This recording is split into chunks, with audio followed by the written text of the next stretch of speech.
Yo, welcome to Starbucks, powered by Anthony and Jim. I'm your host, Anthony DiNardo.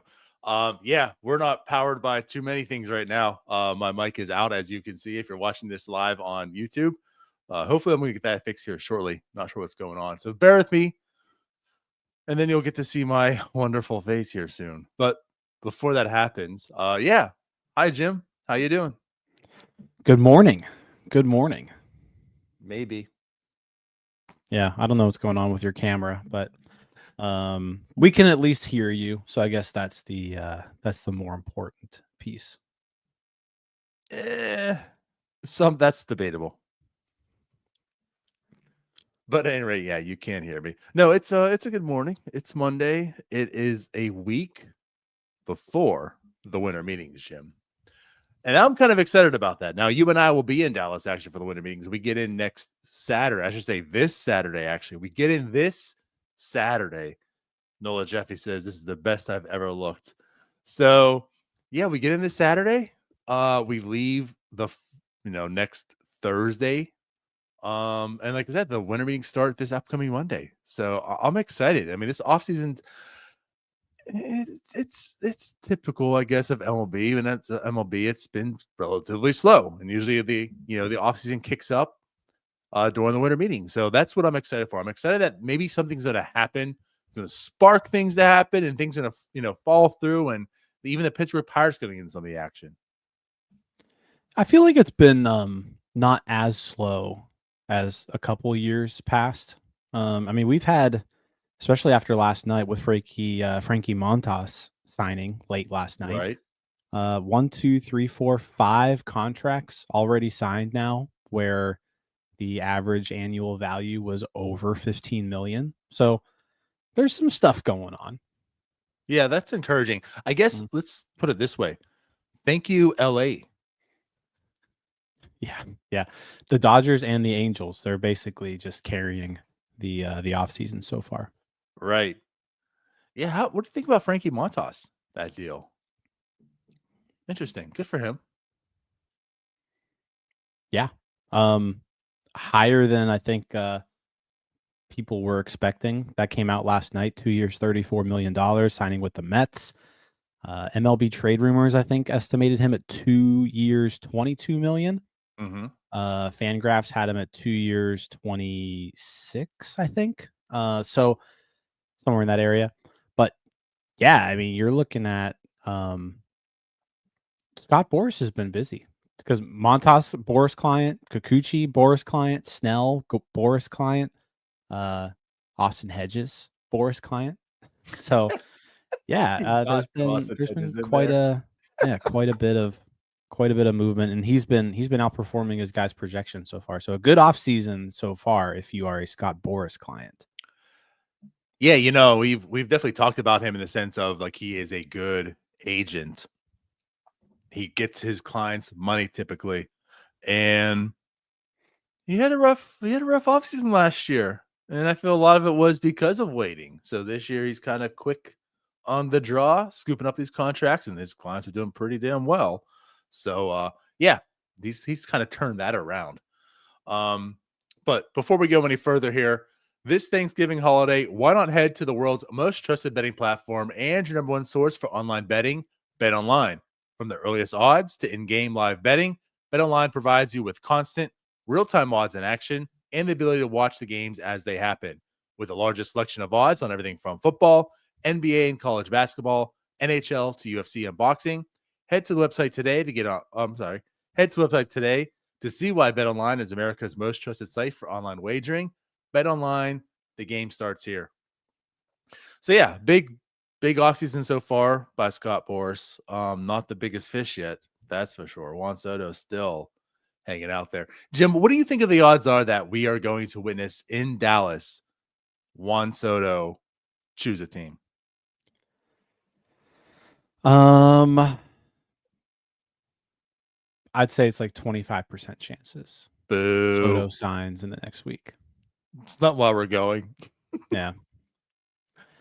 Yeah. I don't know. I don't know. People in chat too also saying Matthew Boyd signed this overnight at 3:30 a.m. 2 years, $29 million. Another guy who projections were 2 years, $18 million. So he outperformed his projections by quite a bit too. Oh, and it was the Cubs. Yeah. Matt Boyd. Yeah. So the pitching market seems very hot right now. All the starting pitchers well outperforming their projections. That's a lot of money. How that goes. Wow. Okay. But yeah, you're right. Good for Matthew Boyd. Yeah. Jeez. All right then. So yeah, another pitcher signed, multi-year big money. Cool. All right. So yeah, so good stuff happening. For the Pirates, not so much yet so far as usual, but we'll see what happens. But I guess before we go too deep into this, Jim, we talked, and like we said, there's the MLB Winter Meetings coming up. The Pirates have been pretty slow. Not a whole lot to talk about that we haven't in our 13 shows a week. So we decided to have like a little mailbag show today. So why don't you kick us off here? What are some questions? What are some things you want to answer from the Discord family? Yeah, so shout out to everybody in the Discord. Yesterday put out kind of an announcement saying, hey, get your questions in. Like you mentioned, this is our last Starbucks before we head to Dallas. Our next Starbucks will be live from Winter Meetings, so that'll be a lot of fun.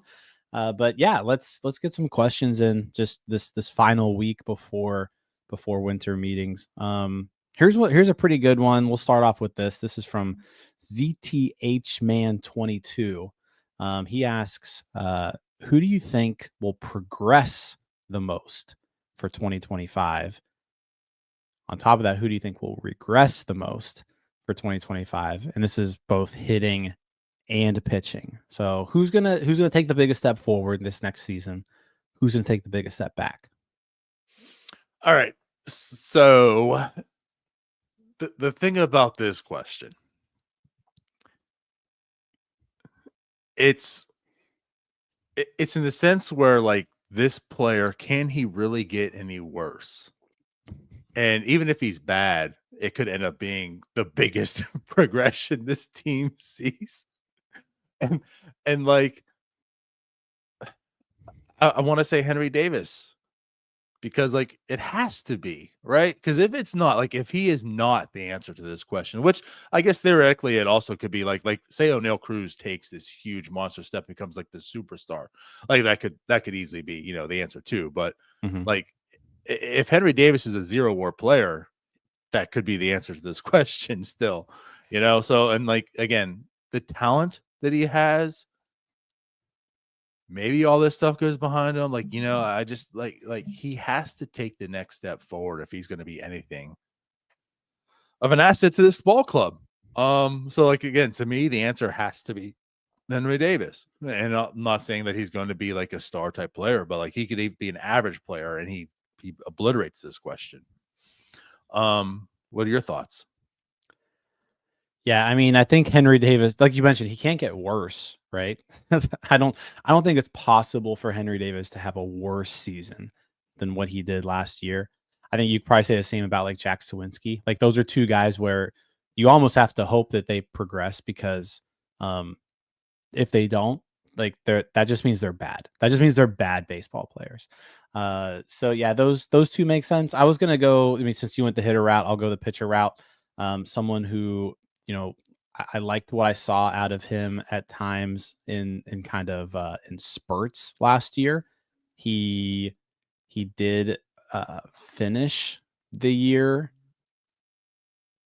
he had like a really good summer, June, July, August, kind of faltered towards the end of the year, faltered at the beginning of the year. But it was hard to argue with his stuff, and that's Kyle Nicholas. I'm expecting Kyle Nicholas to take like a big step forward in that bullpen, and like looking really good. The stuff is so good. You saw the command get a little bit better last year. You saw it at times just completely break down, and you kind of see what happened when that happened. But yeah, Kyle Nicholas. I'm expecting some big things out of Kyle Nicholas. I like that. I can get Yeah. behind that for sure. I think hopefully it does happen, and I'm out again. I don't know what's I'll up say my you were camera. there for about 10 seconds. Yeah, this is what's happening.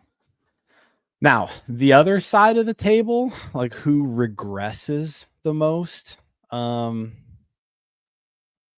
don't know how you can't.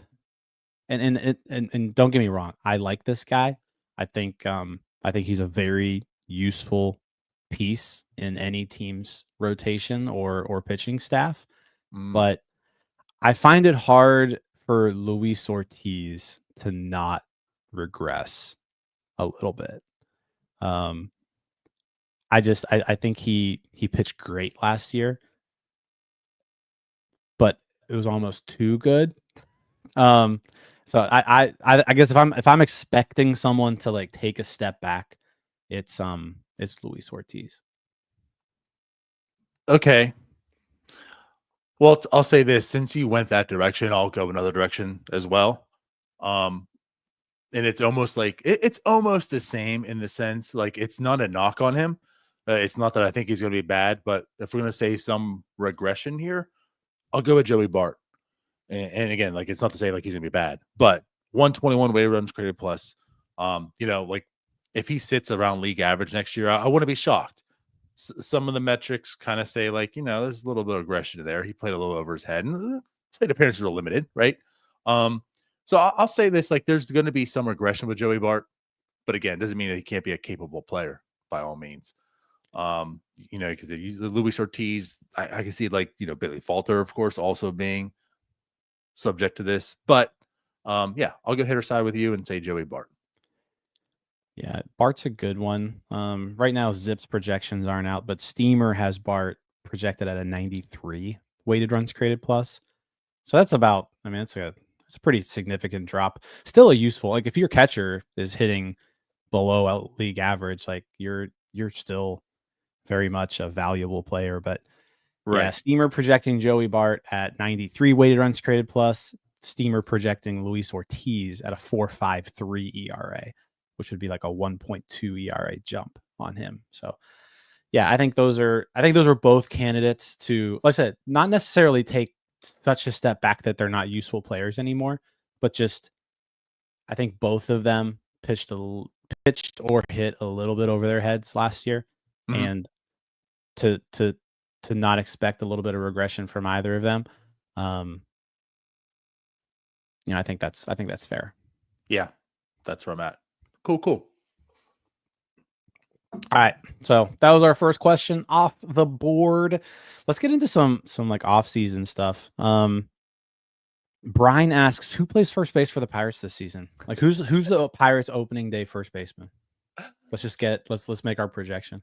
Yeah, I saw this question. I'm like, God, it's got to be the absolute worst question to answer. Because I don't know. I don't know, Jim. Who the hell is going to play first base? I have no idea. No idea. Because they have like 1,000 paths taking this. It could be a very easy one that's on the roster. It could be Brian Reynolds. They can make that decision today, put him there, go off the corner outfielders, and boom, you're done. But they're probably not going to do that. I just feel as if they're not going to do it right now. You go and make an addition by signing someone like Carlos Santana. You can make a trade. Or you could just be so piratey and just be like, you know what? We're going to have like the absolute worst option you could ever think of. And that's going to be our first base. I don't know. Jim, there's no way you can answer this and have any type of faith. If I'm just going to throw a dart out there, I'm going to do it by my hopes and dreams. somewhat to like a limited capacity and just say Carlos Santana. But it's not. Like, it's not at all. I mean, it could very much be Santana. But I'm He's so confident it's projected. not. Yeah, I mean, he's projected to get $7 million this year. Very much, I would imagine he's on this team's radar. I'm with you. This is the tough one because, yeah, I mean, they could go a bunch of different routes. I don't think that the Brian Reynolds thing is going to happen like this offseason. If it does, I'll be happy. I hope it does. It needs to happen. Like I think they need to move Brian Reynolds to first base. So it's like you might as well do it now when you need a first baseman. I don't know if they're going to do it though. I feel like we haven't heard anything about it since that one interview back in September, and it's December now, and you would think that it's between then and now you'd hear something like, "Yeah, we told Brian Reynolds to go home this offseason and learn first base." Like that's a decision that I feel like if it was made, we would have heard something by now. So I don't think that's going to be the route. I'm gonna pick someone different just because if you're saying Santana, I'll go.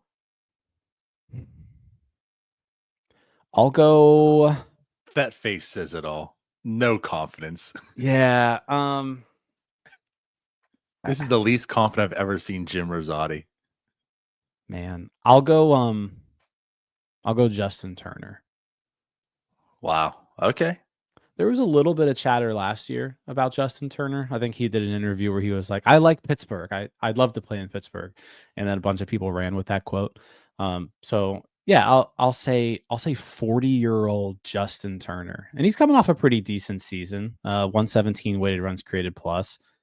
He doesn't play third base anymore. He basically just DHs and plays first. So I'll go Justin Turner with that question, just to somebody different. I feel like that hasn't been a name that's been said much. Yeah, we haven't really said that at all, I don't think. But Yeah. I'll say this too. A lot of 40-year-olds love Pittsburgh. Yeah. See what happens when you're an MLB player and you turn about 40 and hit free agency. You're like, you know what? Pittsburgh is sounding kind of enticing these days. Yeah. All right. So along those same lines, right? Because if it's not going to be a free agent, it's going to be a trade. Who are the best and most realistic? This is from Nosler 2020. He was on Sicko Sound Off last 2 weeks ago. But who are the best and most realistic trade targets the Pirates could go after this offseason?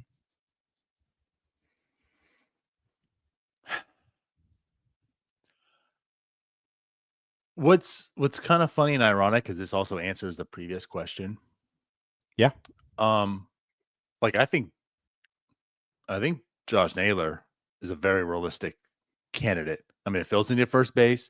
He's probably not going to come too expensive, in terms of like prospect capital.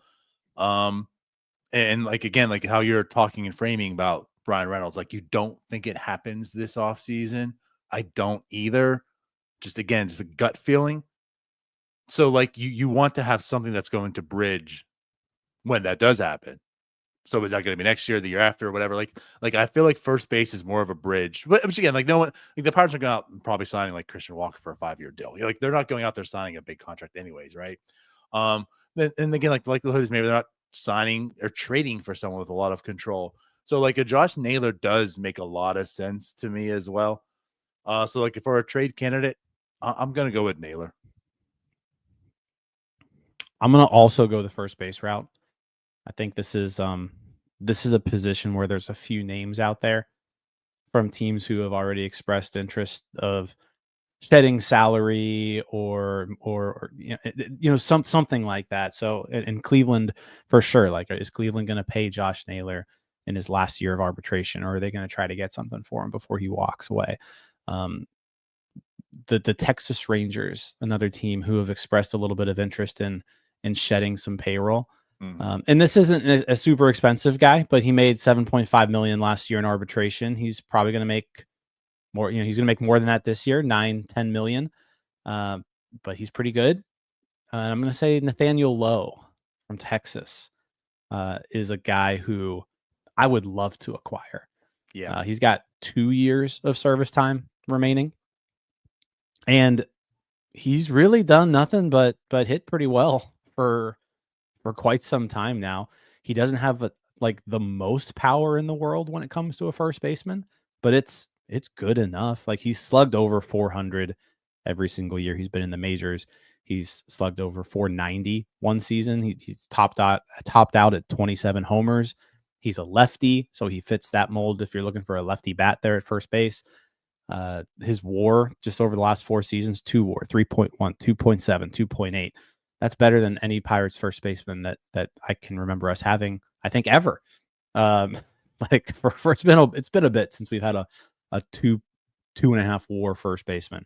Right. So yeah, if I'm looking at it if I'm targeting someone for first base, I'm looking to see what I can do uh, to land Nathaniel Lowe from Texas. I know Yandy Diaz is another name that kind of keeps getting thrown out there. Diaz, a right-handed bat. So I kind of lean more towards that lefty hitter, especially at first base, because with the short porch and PNC, it helps out the power numbers a little bit more. But yeah, I'm gonna go, and then you already have Billy Cook there too, if you need somebody to kind of step in against lefty pitchers every now and then. But yeah, I'm gonna go Nathaniel Lowe as my realistic target. Yeah, I like it. It's funny, like what we talked about on the Sicko Sound Off, both of those as far as straight targets, and I like Lowe too. Like I said, like he that guy screams Pirate, just for all those reasons. The being the lefty bat, they love the short portion in right field, so got to pick up that guy, get some extra power. Although he's coming from Arlington, so I don't know if you're gonna really zap some, get some extra power in that sense. But yeah, like Lowe fits, gets on base. I would definitely welcome Nathaniel Lowe to the Pittsburgh Pirates. Yeah. This kind of goes in line with the I guess we can answer this with just what's kind of happened over the last 24 hours, but R. David K says the bullpen was supposed to be a big strength last season and wound up being the reason they fell out of the race. The rotation is supposed to be a strength this season. Tell me a good reason why they shouldn't sign another starting pitcher to guard against the inevitable injuries and ineffectiveness. I do like this question. Because like last year was like undeniable. I mean, if you're going to talk like this bullpen isn't going to be a strength, isn't going to be good, you're crazy. You're out of my mind. Like, look at it. Just use some common sense. And what happened? The inevitable. it was bad. David Bednar was awful. So like, you don't want to like talking crazy and saying that, like, what if this, like, what those rotation struggles? Like, it's proven that might not be crazy talk, but like, you have Paul Skeens. We saw like the best pitcher in the world. You saw Jared Jones, the talent he has, and like he could be a really good pitcher as well. Mitch Keller's proven it. Maybe him getting back on the 5 days rest, the normal schedule, like that helps him out and whatever. And he's a better version of himself. And we're still talking about that, but and then like Bubba Chandler's waiting in the abyss, who looks very, very talented. You already talked about Luis Ortiz, there's Bailey Falter, like Mike Burrows. The depth is certainly here, and like for once, Jim, like talk, it's not just depth. It's not just, hey, you're a guy who can throw 100 plus innings. It's you're a guy who can throw 100 plus innings and throw real quality innings. And that's almost 1 through 5. And Oviedo's coming back as well. And the talent that's there. And this rotation depth gives him the opportunity to maybe start off slow. So it's like, you know what? You don't have to. Like, if you only have finite resources of money to use for free agency, for once, it feels like you don't have to use it on starting pitching because of the depth, because also like Mitch Keller, proven to be a workhorse. Paul Skeens shows every bit that he can be a workhorse. And you only really need 2 horses after that. Like, you can mix and match. And there's a lot of mixing and matching, right? Again, others too. There's Burrows, there's Jared Jones, there's Luis Ortiz will be talked. There's Oviedo. There's, like I said, Bubba Chandler's coming up. There's still like Thomas Harrington out there waiting. There's Ashcraft that's waiting. Like, there's just a lot of arms that can give this team inning, and there's a lot of good, intriguing arms. So there's my sell. Yeah, I'm gonna say if you're just looking at depth, right? Like, you probably have, at your disposal, you have 9 starting pitchers essentially who are major league ready. Mm-hmm. I mean, like nine starting pitchers who are major league ready at this point. And that's, your guys in the majors right now, Skeens, Keller, Jones, Falter, Ortiz. But then if you look in AAA, like I would feel comfortable with Burrows, Ashcraft, Chandler, Harrington. Like Mm-hmm. those 4 guys, I think are all capable of giving you some innings if you need them. Some more than others, but I'm comfortable with all 4 of those guys. Now, I think starting pitching is one of those things where you can like never have enough of it. Ask the Marlins, ask the Dodgers. Like you can never have enough starting pitching.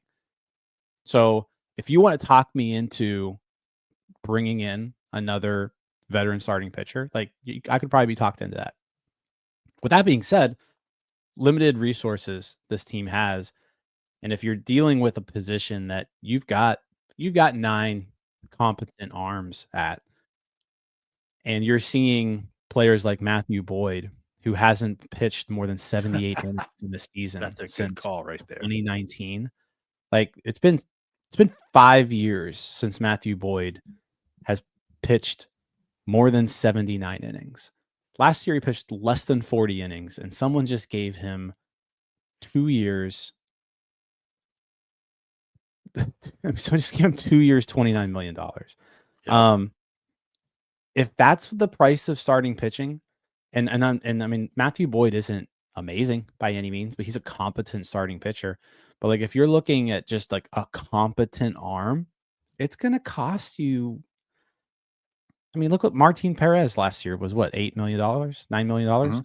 It's gonna. That's what it's gonna cost you. And there's so many other holes on this team that need kind of addressed more immediately. Like I kind of think of this as like a triage situation. Like you've got to triage these positions, and right now starting pitcher just isn't.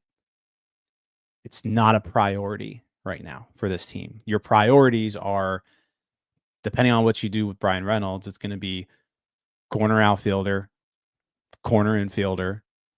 Those are your main priorities, and you need to fill those holes with good players. Like you can't just go out there and sign another Rowdy Tellez.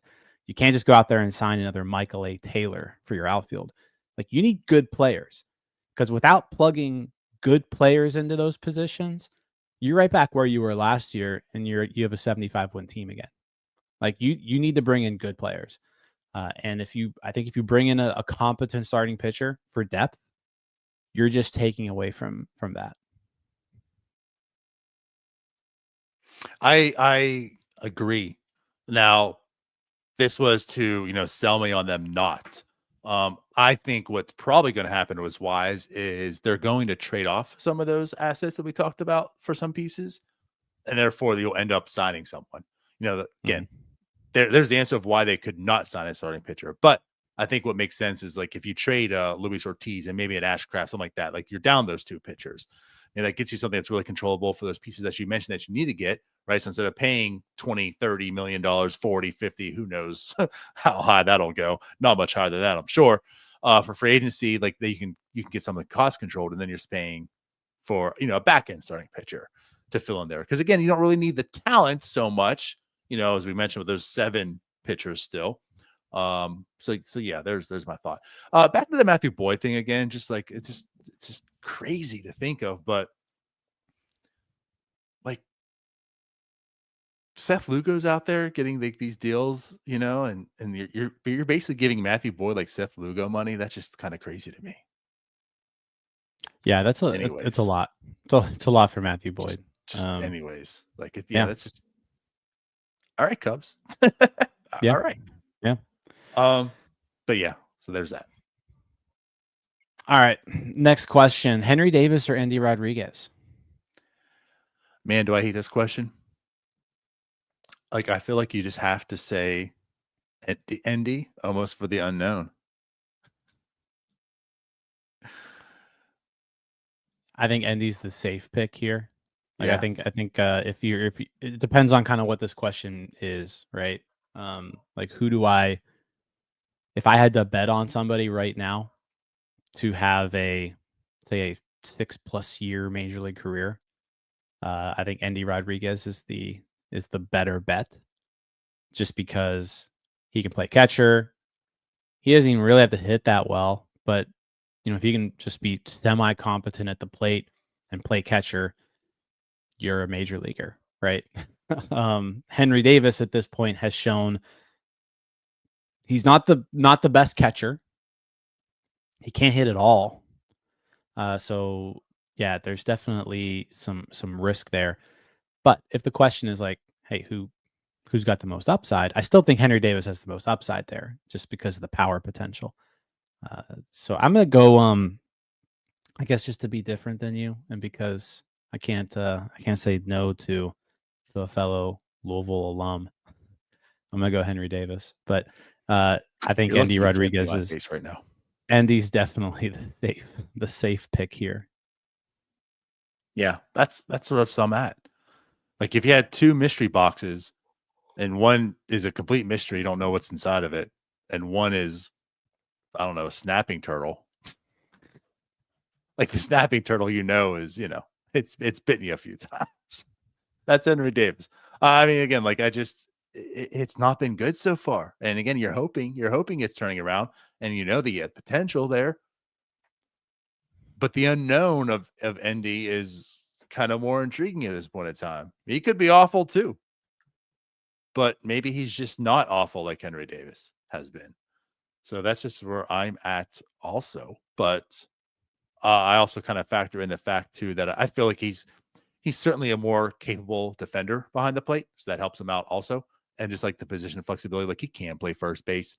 Someone put in their chat too, whispers Endy is your first baseman next year. Like, there's potential there. I doubt that's going to happen, but he can play first.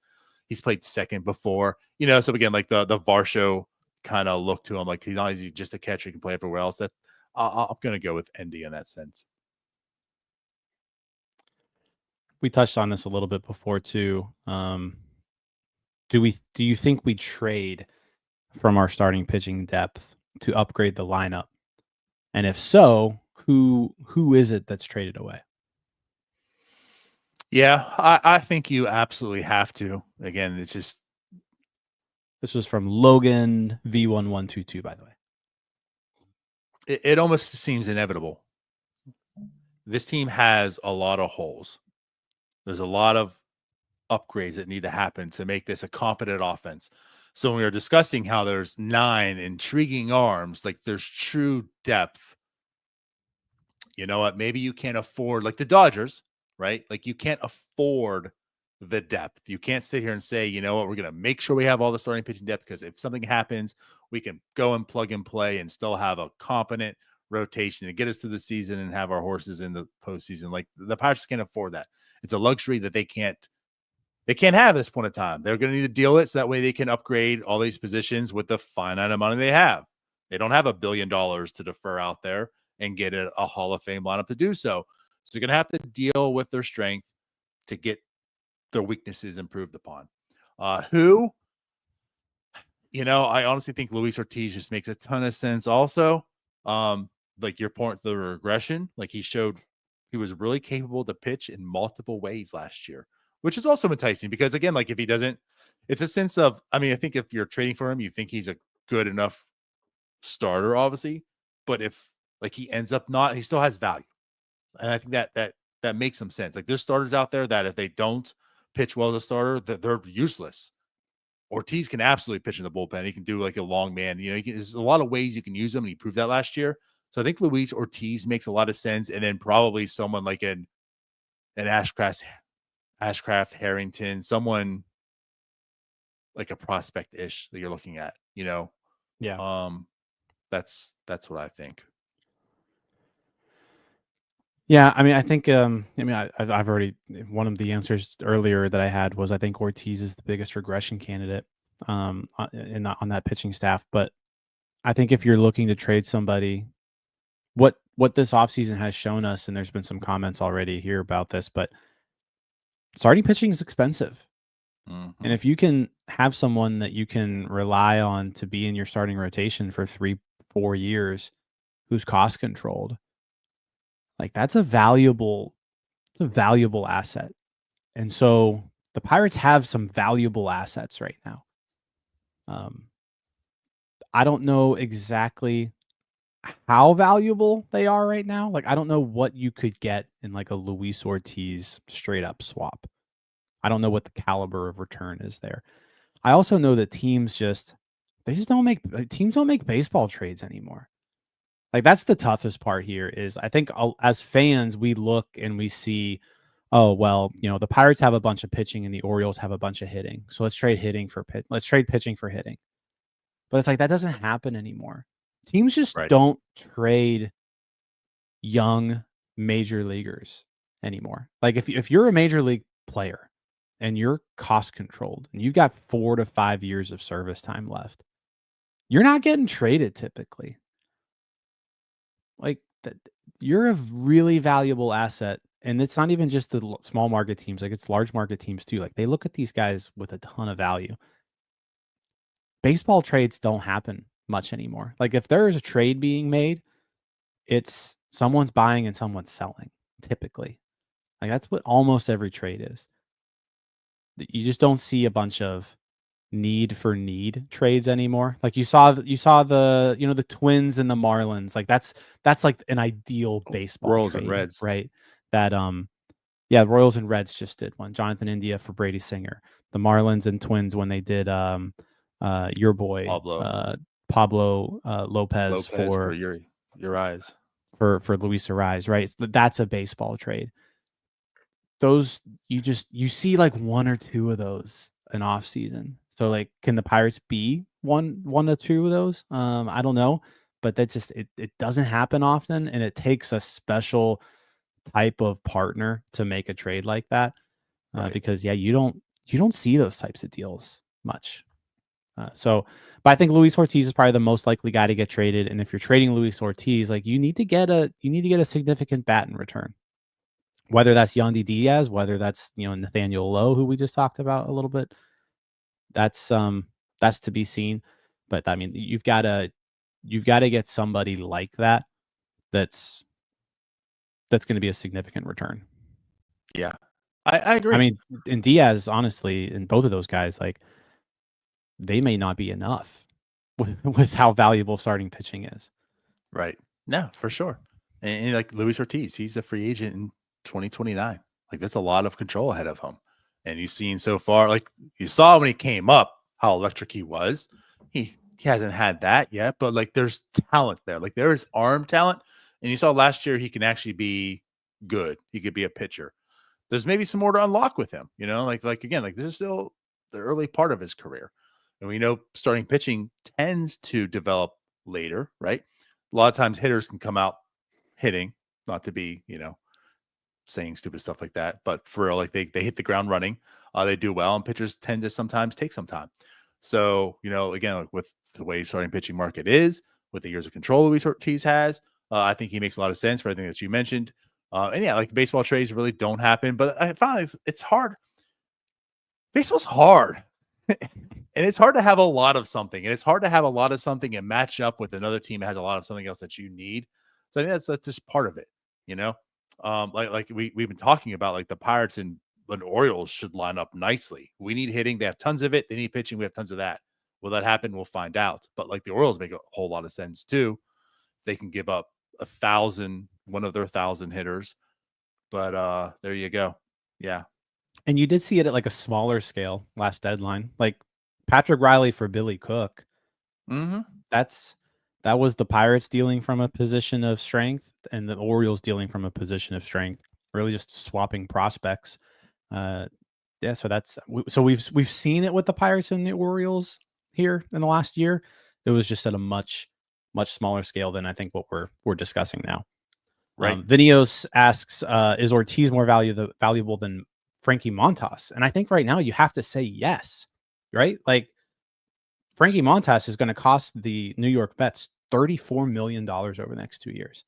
Luis Ortiz is going to cost, I think Luis Ortiz hits arbitration next 26. Season, right? So 2020, no. I mean, he might be Super 2. He's going to be right on the deadline there. But, I mean, Luis Ortiz basically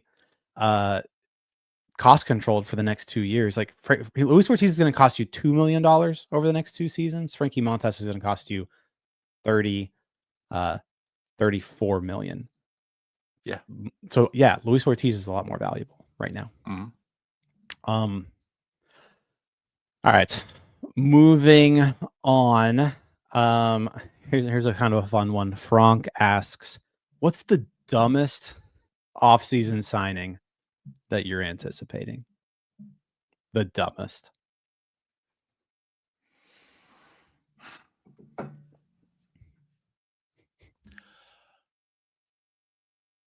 I don't know how to answer this one. So the first base one was worse. I'll say that. But like I don't know. And can I say it in this sense? Like the reason I don't know is because Ben Cherington finds a way to outdo himself. Like almost every year there's something that's like, what? What's it going to be this year? And I feel like part of it too is just because like it's whatever when it's 2020, 2021, you're rebuilding. Like even though you've seen some of those like, oh my God, what, but you know, the team stinks. It's supposed to stink. And as you're supposed to get better, those what's becoming bigger. You know, like when Austin Hedges, it was like, huh?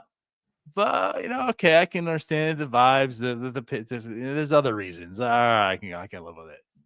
And then last year, you know, it's like I don't know what this year's going to be. I feel like last year Grandal was one where we didn't really get, you know, that was a kind of, but like Rowdy also 2 like million, so it wasn't like none of us liked the Rowdy per signing se. last year though.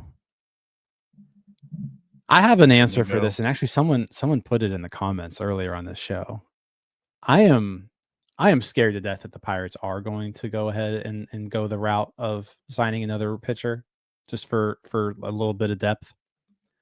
And I'm scared that guy's going to be Patrick Corbin.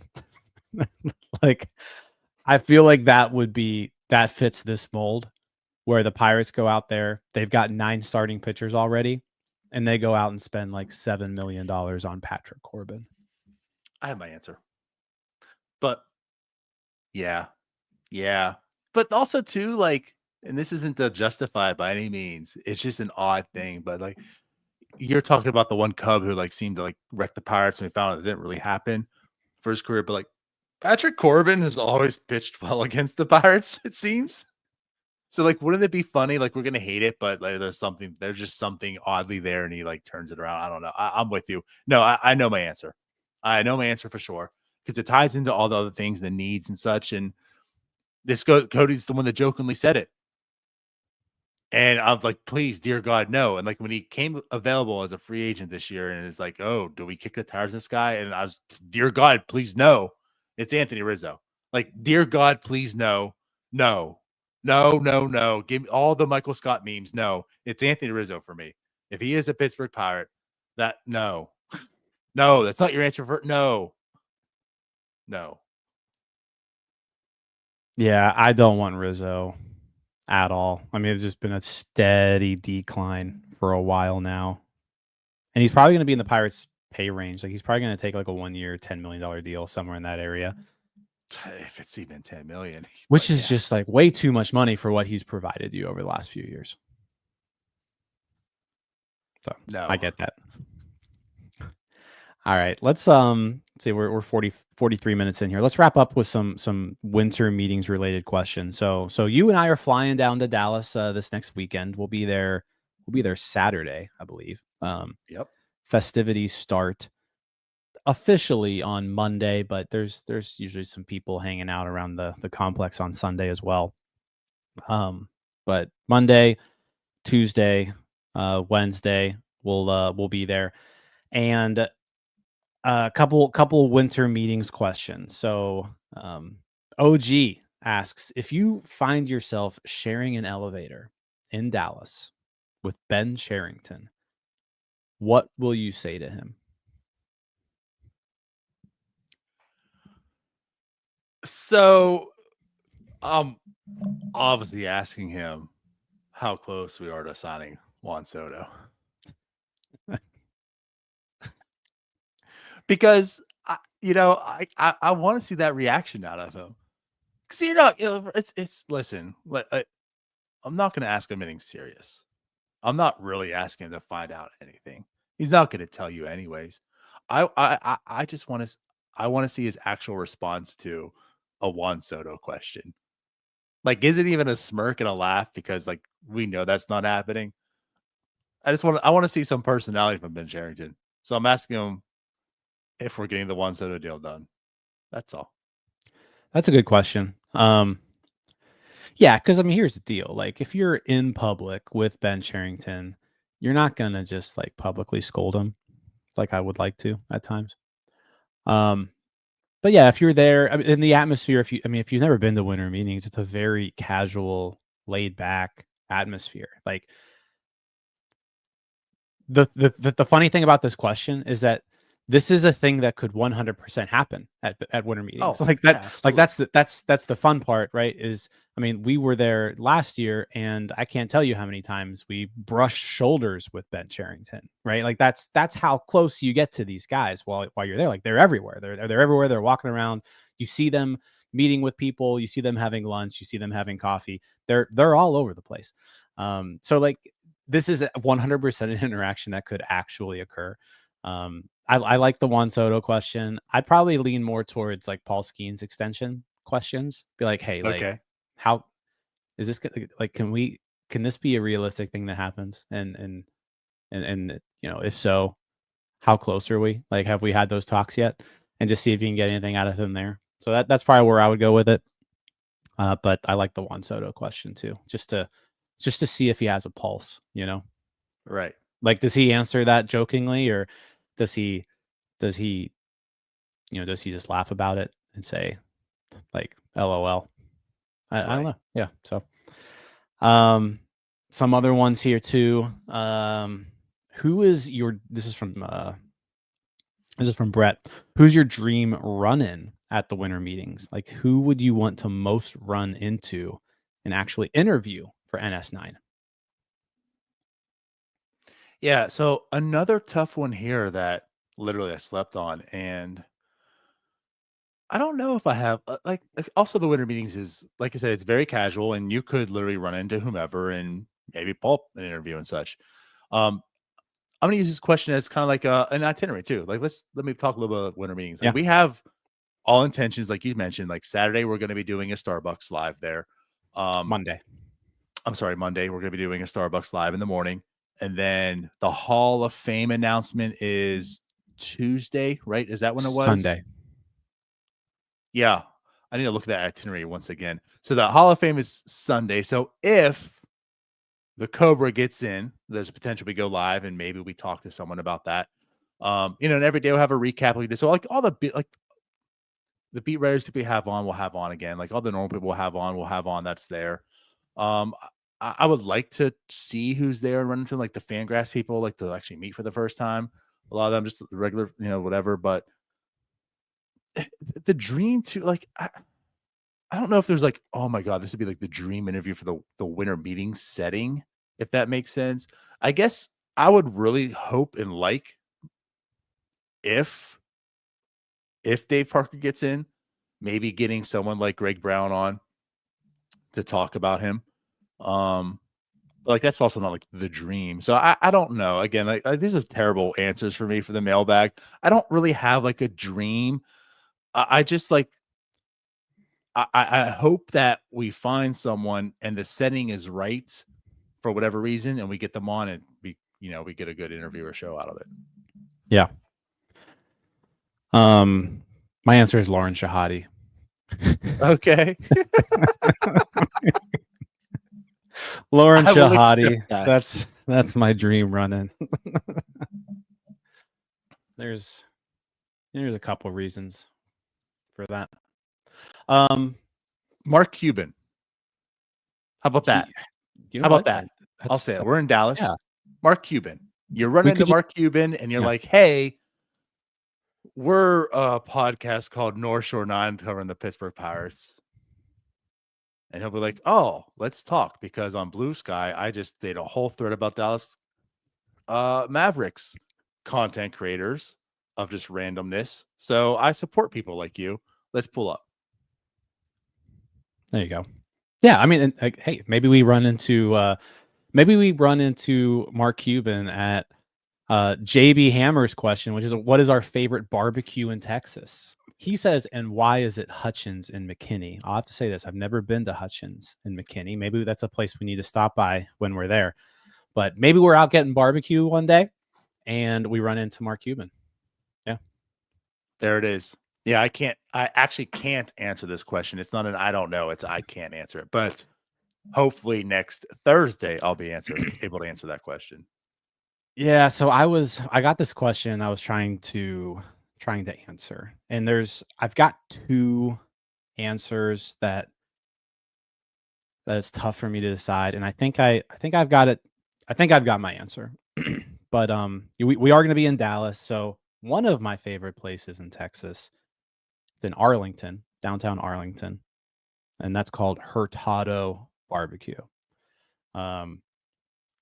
Outstanding barbecue. And when it comes to barbecue, like brisket is like my favorite, and Texas just does that's what Texas barbecue is known for. So in the Dallas Fort Worth area, that's my favorite spot. Now my favorite Texas barbecue though, it's got to be Terry Black's in Austin. So that's my answer. We're not going to be in Austin. We're going to be in Dallas. I think there actually may be a Terry Black's in Dallas too, like another location, but the Austin location, I love the vibes. But yeah, that's my answer. But I may need to try this. I may need to try Hutchins, which is in McKinney, which is just north of Dallas. So maybe we try that out. Okay. Shout out to Terry Black. I played basketball with Terry Black. I didn't There know you he go. did barbecue in Texas. Yeah. Good for him. Good for Terry Black. Couple ones just before closing out, easy ones. Rough Seas prediction of Pirates payroll to the dollar on opening day. To the dollar. Oh my God. Ethan's is, no matter what I answer, Ethan's going to yell at me for whatever reason. To the dollar. You know what, Jim? Let me bring some optimism to this show. This team, Ben Cherington understands. He understands the assignment. Bob Nutting understands that he understands Bob. Ben Cherington understands the assignment. And Bob's like, we've been saving some money. They're gonna break. Bear with me here. They are going to break $100 million. They're going to go wild this offseason. $100 million has never been done before in Major League Baseball. No team has ever broken $100 million. And the Pirates are going to do it this year. Okay, so what's the number to the dollar? 101, 278,000 and $5.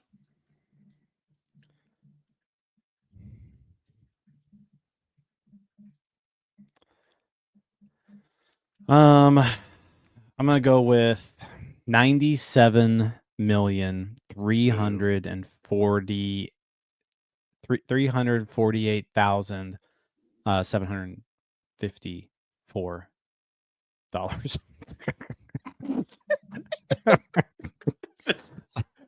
Any sense? Yeah, like right 99 cents, right? Yeah. 99. To keep it right under the $55. And it's even like gasoline where it's like the cents and then 9/10 of a cent. So it's like it'll be like that too. No, I think they're gonna be just under 100. That's gonna be my guess.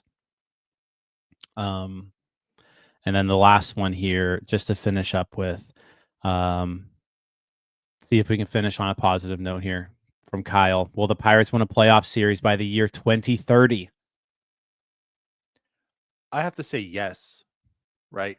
Like I almost feel the odds are in the favor of that. Now I understand what you're talking about, the Pittsburgh Pirates. You would just assume, well, the answer is no. But I think even Vegas would put odds on that being a yes.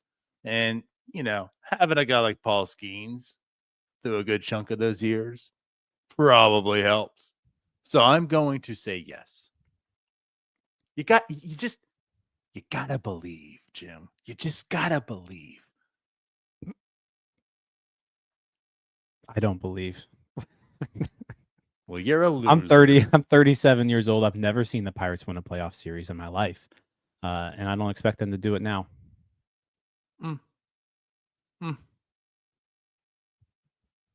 I don't fault you. Yeah. I do not fault you. But you know what, Jim? Missed one more too. Let's just finish with this one. Who would be your guess for starting Pirates shortstop in 2026? This is a tough one because it's like, who knows?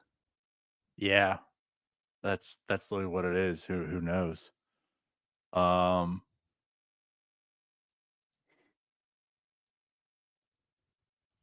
don't know.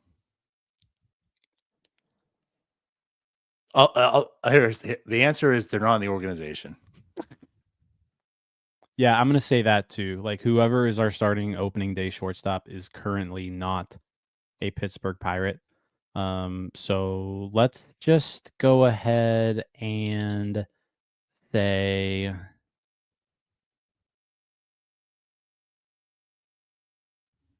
Javi Baez. I thought we were ending this positively.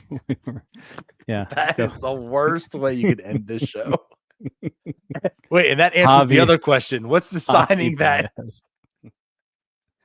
That yeah, one, Andrew, was that one? Yeah. Yeah, I mean, it'll be a trade. It'll be a Javi Baez trade after in the offseason. The Tigers will basically give him to us. Right. Yeah. For Luis Ortiz. And pay a lot of his contract. All right. You want to get out of here on that note? Yeah, let's get out of here. As always, appreciate y'all for watching and listening.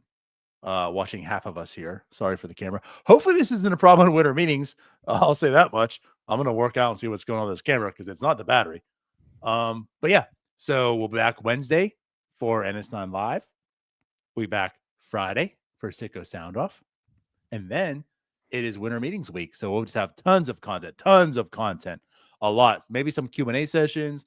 Like I said, the wrap-ups. We'll maybe some have off-the-wall interviews. So keep in touch.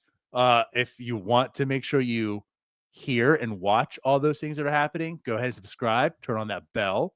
So that way, when we do go live, you're alerted and know, and you can watch us because maybe we will have Mark Cuban and you don't want to miss out on that if we have Mark Cuban.